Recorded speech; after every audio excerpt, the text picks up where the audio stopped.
दोस्तों, बागेश्वर धाम सरकार, जिसका नाम भारत में ही नहीं बल्कि विदेशों में भी लिया जाता है। कई लोग बहुत दूर दूर से इनके दरबार में अपनी समस्याओं का समाधान पाने के लिए आते हैं। बागेश्वर धाम सरकार लोगों के दुखों को चमत्कारिक रूप से दूर करता है।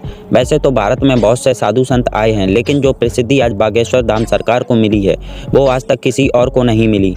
तभी तो इनके दरबार में बड़ी बड़ी सेलिब्रिटीज़ भी आकर सर झुकाती हैं। यहाँ तक कि मोदी जी भी बागेश्वर धाम सरकार में जा चुके हैं।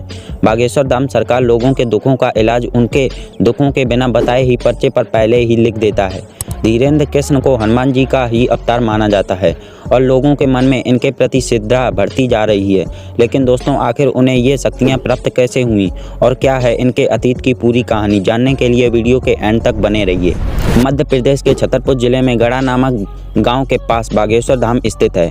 यहाँ पर हनुमान जी का एक मंदिर है। इसी मंदिर के पास धीरेन्द्र कृष्ण के दादाजी और गुरुजी की समाधि बनी हुई है। लोग यहाँ मंगलवार के दिन आकर अर्जी लगाते हैं। मंगलवार के अतिरिक्त और किसी भी दिन यहाँ अर्जी नहीं लगाई जाती है। इस अर्जी को लगाने के लिए लोग एक नारियल को लाल कपड़े में बांधते हैं और इस नारियल को अपनी मनोकामना बोलकर एक स्थान पर बांध देते हैं।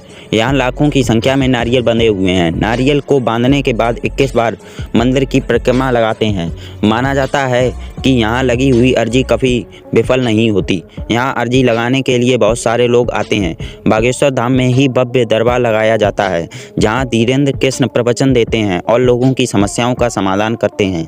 दोस्तों, बागेश्वर धाम सरकार का असल नाम पंडित धीरेन्द्र कृष्ण शास्त्री है, जिनका जन्म 4 जुलाई 1996 को मध्य प्रदेश के छतरपुर जिले के गढ़ा नामक ग्राम में हुआ था। इनके पिता का नाम राम कृपाल गर्ग और माता का नाम सरोज गर्ग है। ये इतने गरीब हुआ करते थे कि कभी कभार तो इन्हें एक वक्त का खाना तक नसीब नहीं होता था।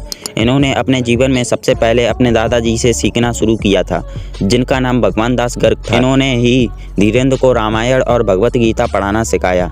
लोग धीरेन्द्र कृष्ण को हनुमान जी का अवतार मानते हैं। हनुमान जी का ये मंदिर कई वर्षों पुराना है और धीरेन्द्र कृष्ण की पिछली 3-4 पीढ़ियां इस मंदिर में पुजारी रही हैं। धीरेन्द्र कृष्ण जी के दादाजी ने इस मंदिर का पुनर्निर्माण करवाया था। इस दरबार में काफ़ी सालों से विशाल दरबार लगाया जाता है और लाखों की संख्या में यहाँ श्रद्धालु आते हैं। धीरेन्द्र कृष्ण 2003 से इस दरबार को संभाल रहे हैं। इन्होंने 9 वर्ष के कम उम्र में हनुमान जी की पूजा करनी शुरू कर दी थी। इन्होंने आज तक अपने सभी कर्तव्यों का पालन किया है, जैसे इनके पूर्वज करते आए हैं। इन्होंने अपने प्रवचनों से श्रद्धालु की श्रद्धा को और ज़्यादा मजबूत किया है। धीरेन्द्र कृष्ण ने बचपन से ही हनुमान जी को अपना सब कुछ अर्पित कर दिया है। इनका ध्यान खेलकूद की तरफ नहीं गया, ये सिर्फ हनुमान जी की पूजा में ही लीन रहते थे। धीरेन्द्र कृष्ण राम कथा भी कहते थे। इनके लिए वह जगह जगह जाते थे और राम कथा कहते थे। इस कथा में उन्हें बहुत सारा चढ़ावा आता था। इस चढ़ावे का उपयोग धीरेन्द्र कृष्ण गरीब बच्चों की शिक्षा और शादियों में लगा देते थे।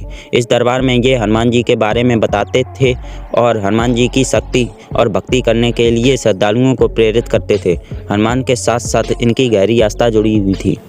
बागेश्वर धाम के पंडित धीरेन्द्र कृष्ण शास्त्री को लोग चमत्कारिक महाराज के नाम से भी पुकारते हैं। इसका कारण यह है कि लोग मानते हैं कि इनके दरबार में लगाई हुई अर्जी कभी विफल नहीं होती है। इनसे मिलने के लिए अर्जी लगानी पड़ती है या आप टोकन भी ले सकते हैं। धीरेन्द्र कृष्ण व्यक्ति की समस्या से बताने से पहले ही उनकी समस्या का निवारण एक पर्चे पर लिख देते हैं और वह यहाँ क्यों आए हैं और उनकी समस्या क्या है। अनजान व्यक्ति का नाम बताना आसान नहीं होता, लेकिन धीरेन्द्र कृष्ण नाम से बुलाते हैं कि आ जाओ, आपकी अर्जी आ गई है। इसी तरह इनके द्वारा बहुत सारे कार्य किए गए हैं, इसलिए लोग इन्हें चमत्कारी महाराज के नाम से बुलाते हैं। आज सभी लोग इनको अपना गुरु मानते हैं और इनके दर्शन और प्रवचनों को सुनने के लिए बड़ी संख्या में इकट्ठे होते हैं। इनकी लोकप्रियता का राज यही है कि ये सच्चे मन से ईश्वर से जुड़े हुए हैं, इसलिए इन्हें चमत्कारी महाराज भी कहा जाता है, क्योंकि लोगों की मान्यता है कि इनकी कही हुई बात कभी गलत नहीं होती। दोस्तों, वैसे आपका इनके बारे में क्या कहना है? अपनी राय कमेंट सेक्शन में जरूर दीजिएगा। वीडियो अगर अच्छा लगा हो तो लाइक और चैनल को सब्सक्राइब करना मत भूलना। जय हिंद, जय भारत।